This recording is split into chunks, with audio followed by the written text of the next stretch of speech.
사랑하는 여러분, 한 주간에도 평안하셨습니까? 오늘은 제44과 로마서 강의 6번째 시간 동성애는 죄다라는 제목으로 함께 은혜를 나누겠습니다. 나눌 말씀은 로마서 1장 26절에서 27절 말씀이고, 외울 말씀은 구역공과에 있는 말씀이 아닌 레위기서 20장 13절 말씀을 꼭 외워주시기 바랍니다. 외울 말씀 레위기서 20장 13절을 함께 읽겠습니다. 누구든지 여인과 교합하듯 남자와 교합하면 둘 다 가증한 일을 행함인즉 반드시 죽이지니 그 피가 자기에게로 돌아가리라. 아멘. 자, 읽겠습니다. 로마서를 보면 하나님의 진노의 직접적 원인이 되는 두 가지 죄 중에서 사람과 사람 사이에 짓는 죄인 불의에 대해 자세하게 열거하고 있습니다. 그리고 이 중에서 첫 번째로 언급한 죄가 바로 동성애입니다. 동성애 동그라미 썼습니다. 하나님께서 진노하시는 원인은 우리의 죄 때문입니다. 우리의 죄는 크게 두 가지로 사람이 하나님을 향하여 짓는 죄인 불경건과 사람과 사람 사이에 짓는 불의 때문입니다. 그리고 이 사람과 사람 사이에 짓는 불의에 대한 죄에 대해서 하나님께서 로마서 1장에서 설명을 하시면서 제일 먼저 언급하신 죄가 성적인 타락 중에서도 바로 동성애입니다. 동성애는 하나님이 진노하시는 죄입니다. 주쳐놓습니다. 절대 진리인 성경은 일관성 있게 동성애가 죄임을 말해주고 있습니다. 레위기서 20장 13절 말씀입니다. 누구든지 여인과 교합하듯 남자와 교합하면 둘 다 가증한 일을 행함인즉 반드시 죽이지니 그 피가 자기에게로 돌아가리라. 하나님께서는 동성애를 얼마나 미워하시는지 이것을 행하는 자는 반드시 죽이라고까지 엄중하게 말씀하셨고, 또한 동성애를 범하는 자는 천국을 유업으로 받지 못할 것이라고 선언하시기도 하셨습니다. 고린도전서 6장 9절에서 10절 말씀입니다. 남색하는 자나 도적이나 탐욕을 부리는 자나 술 취하는 자나 모욕하는 자나 속여 빼앗는 자들은 하나님의 나라를 유업으로 받지 못하리라. 남색이 바로 동성애를 말합니다. 자, 또 주십니다.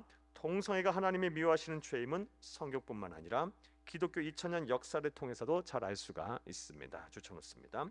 초대교회 위대한 교보들 모두 동성애를 반대했습니다. 또한 개신교의 아버지들이라고 할 수 있는 종교개혁자들도 동성애를 반대했습니다. 기독교 역사를 통틀어 일관성 있게 동성애가 반대되어 왔는데, 갑자기 20세기 말부터 분명한 과학적 판단과 성찰 없이 세상 풍조에 휩쓸려 기독교조차 진리를 부정하고 동성애가 죄가 아니라고 판단하는 것은 잘못된 판단입니다. 하나님은 모든 역사의 주관자가 되십니다. 그리고 지난날 기독교 2000 역사는 성령 하나님께서 주관해 오신 역사입니다. 지난 시간 동안 일관성 있게 반대해온 진리를 인간이 자유롭게 살고 싶다고 한순간에 부정을 해서는 안 됩니다. 자, 그렇다면 이제부터 주치입니다. 오늘 전체 내용에 대한 문제제기입니다. 하나님께서 동성애와 동성결혼을 죄라고 말씀하시고 이에 대해 진노하시는 이유가 무엇일까요? 하나님께서 동성애를 반대하시고 또 동성결혼을 반대하시는 그 이유가 무엇일까요? 첫째로 주치면서 함께 읽습니다. 하나님의 창조 섭리에 위배가 되기 때문입니다. 최근에 동성애와 동성결혼을 옹호하는 사람들은 동성애가 선천적이라고 주장하면서 그것을 뒷받침하는 과학적 증거들을 찾으려고 노력합니다. 동성애가 선천적이라면 자신의 의지와 상관없이 엄마 뱃속에서부터 결정된 자신의 성 정체성에 따라 행동하는 것뿐이기에 죄가 될 수 없기 때문입니다. 하지만 주치입니다. 동성애는 절대로 선천적으로 형성된 성 정체성이 아닙니다. 주쳐놓습니다.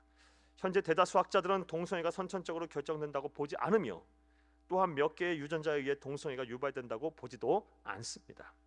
그러하기에 동성애는 주치입니다. 반드시 극복될 수가 있습니다. 주쳐놓고 이제부터 괄호합니다. 이에 대한 실천사항입니다.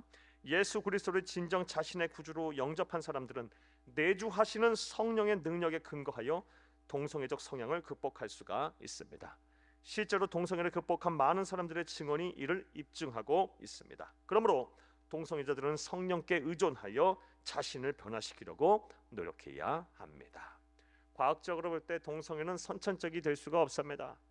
사랑하는 여러분, 반드시 극복될 수 있습니다. 성령 하나님이 함께하면 반드시 극복될 수가 있습니다. 이를 분명히 아시는 저와 여러분 되기를 바랍니다. 온 세상을 만드신 전지전능하신 하나님께서는 사람을 창조하실 때 오직 이성 간의 사랑만을 허용하셨습니다. 그러므로 이러한 하나님의 뜻을 거슬러 동성애를 행하거나 옹호하는 것은 하나님의 창조 섭리를 위배하는 죄가 됩니다. 자, 또 둘째로 하나님이 동성애와 동성결혼을 반대하시는 이유가 무엇일까요? 주침에서 함께 읽겠습니다. 하나님이 정하신 결혼 규례의 위배가 되기 때문입니다. 하나님께서는 천지를 창조하시고 창조 세계를 보존하시기 위해 하나님의 형상대로 지음받은 사람들로 하여금 결혼을 통해 가정을 이루게 하셨습니다. 그리고 주칩니다. 그 결혼은 오직 한 남성과 한 여성이 이성애에 근거하여 이루어져야만 합니다. 이것이 바로 하나님이 정하신 결혼 규례입니다. 여호와 하나님이 아담을 깊이 잠들게 하시니 잠됨에 그가 그 갈빗대 하나를 취하고 살로 대신 채우시고 여호와 하나님이 아담에게서 취하신 갈빗대로 여자를 만드시고 그를 아담에게로 이끌어 오시니 아담이 이르되 이는 내 뼈 중에 뼈요 살 중에 살이라 이것을 남자에게서 취하였은즉 여자라 부르리라 하니라. 이러므로 남자가 부모를 떠나 그의 아내와 합하여 둘이 한 몸을 이룰지로다. 창세기 2장 21절에서 24절 말씀입니다. 무엇보다 이것이 하나님의 온전하신 뜻임은 예수님께서 세상에 오셔서 분명하게 확증하셨습니다. 한 남자와 한 여자가 이성애적 사랑을 통해서 가정을 이루는 것, 이것이 하나님께서 정하신 결혼 규례라는 것을 우리 주님께서도 말씀하셨습니다. 예수께서 대답하여 이르시되 사람을 지으시니가 본래 그들을 남자와 여자로 지으시고 말씀하시기를 그러므로 사람이 그 부모를 떠나서 아내에게 합하여 그 둘이 한 몸이 될지니라 하신 것을 읽지 못하였느냐. 그런즉 이제 둘이 아니요 한 몸이니 그러므로 하나님이 짝지어 주신 것을 사람이 나누지 못할지니라 하시니. 마태복음 19장 4절에서 6절 말씀입니다. 따라서 주칩니다. 결혼은 반드시 한 남자와 한 여자 사이에서 이루어져야 합니다. 동성애와 동성결혼은 하나님께서 제정하신 거룩한 결혼 규례를 어기는 죄가 됩니다. 자, 또 하나님께서 동성애와 동성결혼을 반대하시는 금하시는 이유가 무엇일까요? 셋째로 주침에서 함께 읽습니다. 동성애는 우상 숭배의 극치이기 때문입니다. 세상 사람들이 무신론 혹은 불신론에 빠져 하나님을 알 때 그를 영화롭게도 하지 않고 섬기지도 않으며 감사하지도 않게 되면 필연적으로 생각이 허망해지고 마음이 어두워집니다. 왜냐하면 하나님이 원래 계셔야 할 마음과 생각의 자리에 하나님이 계시지 않기 때문입니다. 그래서 사람들은 하나님 대용품을 만들어 생각의 허망함과 마음의 어두움을 채워보려고 하는데 그것이 바로 우상입니다. 그리고 주칩니다. 하나님 대용품으로 찾아낸 우상 중에서 가장 자극적이고 우리의 영혼까지 파괴시키는 것이 바로 성적 타락입니다. 썩어지지 아니하는 하나님의 영광을 썩어질 사람과 새와 짐승과 기어다니는 동물의 모양의 우상으로 바꾸었느니라. 그러므로 하나님께서 그들의 마음을 정욕대로 내버려 두사 더러움에 내버려 두사 그들의 몸을 서로 욕되게 하셨으니. 로마서 1장 23, 24절 말씀입니다. 그리고 주칩니다. 성적 타락 중에서 가장 심각한 죄가 바로 동성애입니다. 자, 이제부터 가로해 놓습니다. 동성애는 결국 무신론, 불신론 속에 사는 사람들이 생각이 허망해지고 마음이 어두워져 하나님 대용품으로 찾아낸 우상인 성적 타락 중에서도 가장 극치인 우상인 것입니다. 동성애가 하나님이 가장 미워하시는 죄인 우상 숭배에 대한 설명입니다. 그러니 하나님께서 동성애를 얼마나 미워하시며 그것을 죄로 여기시겠습니까? 따라서 이것을 행해서도 안 되겠거니와 옹호하거나 용납해서도 안 될 것입니다. 자, 사랑하는 여러분, 우리 사회가 포괄적 차별금지법의 통과를 두고 말들이 많습니다. 물론 포괄적 차별금지법이 오로지 헌법에 명시된 인간의 존엄과 권리를 보장하는 선한 취지의 내용이라면 동의하는 것이 그리 어렵지가 않습니다. 당연히 동의해야 합니다. 하지만 이 포괄적 차별금지법 안에는 동성애를 합법화하려는 독소 조항이 교묘하게 삽입되어 있습니다. 따라서 만약 이 법이 통과되면 하나님께서 죄라고 규정하신 동성애를 죄라고 말하지 못하는 세상이 오게 될 것입니다. 어쩔 수 없이 수많은 사람들이 하나님의 미워하시는 죄인 동성애를 옹호하거나 동조하게 될 것입니다. 그러하기에 주칩니다. 우리는 정치적인 성향에 따라 이 법을 판단해서는 안 됩니다. 오직 이 법은 진리를 수호하느냐 그렇지 못하느냐에 따라야 판단해야 합니다. 까지 추천했습니다. 세상이 아무리 잘못 돌아간들 진리가 부정돼서는 안 됩니다. 왜냐하면 진리만이 우리를 자유하게 하기 때문입니다. 이제 동성애가 분명히 하나님 앞에서 죄임을 알고 이를 온전히 믿고 바로 전하는 여러분들 되기를 간절히 바랍니다. 할렐루야. 말씀과의 만남 보겠습니다. 1번, 하나님이 동성애에 대해 죄라고 말씀하시며 진노하시는 이유가 무엇입니까? 먼저는 하나님의 창조 섭리의 위배가 되기 때문입니다. 하나님께서는 두 가지 성만을 창조하셨습니다. 남성 혹은 여성만을 창조하셨고 이성 간의 사랑을 하나님께서는 원하셨습니다. 창조 섭리에 어긋납니다. 자, 두 번째로 하나님이 정하신 결혼 규례에 위배되기 때문에 동성 결혼은 또한 우리는 반대해야 합니다.